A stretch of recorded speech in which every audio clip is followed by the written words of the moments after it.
The desert was silent, too silent for a people who had once lived among the noise of Egypt. No whip cracked in the air. No overseer shouted orders. Yet freedom, it seemed, carried its own weight. After crossing the sea, the Israelites moved deeper into the wilderness. The songs of victory faded, replaced by the sound of sandals scraping against sand. The sun burned overhead by day, and the cold crept in by night. What had once felt like deliverance now felt like uncertainty. "Why did you bring us here?" some whispered.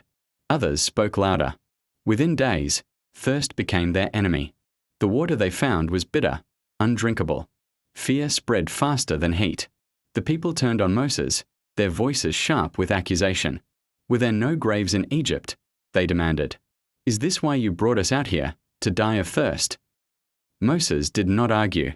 He cried out to the Lord, and the Lord showed him a piece of wood. When Moses threw it into the water, the bitterness disappeared. The water became sweet. It was the first test, not a test of strength, but of trust. The journey continued, and hunger soon followed. The people remembered Egypt with longing. In their memory, slavery became comfort, and chains became security. "At least we had food," they said.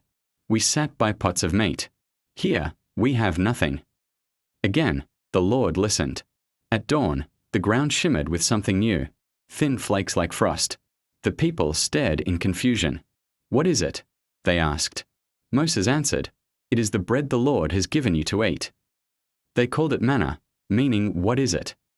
Each morning, they gathered just enough for the day, no more, no less.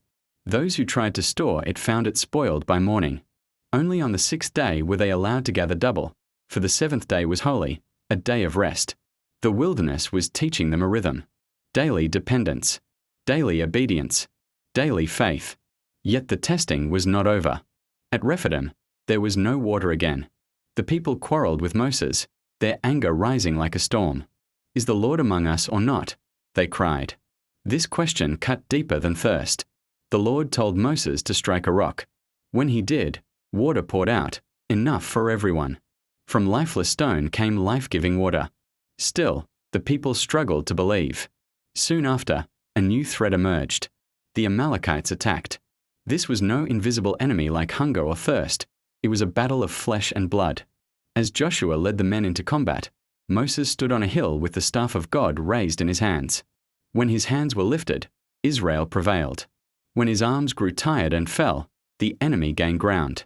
Aaron and Hur stood beside him. They held up his arms until sunset.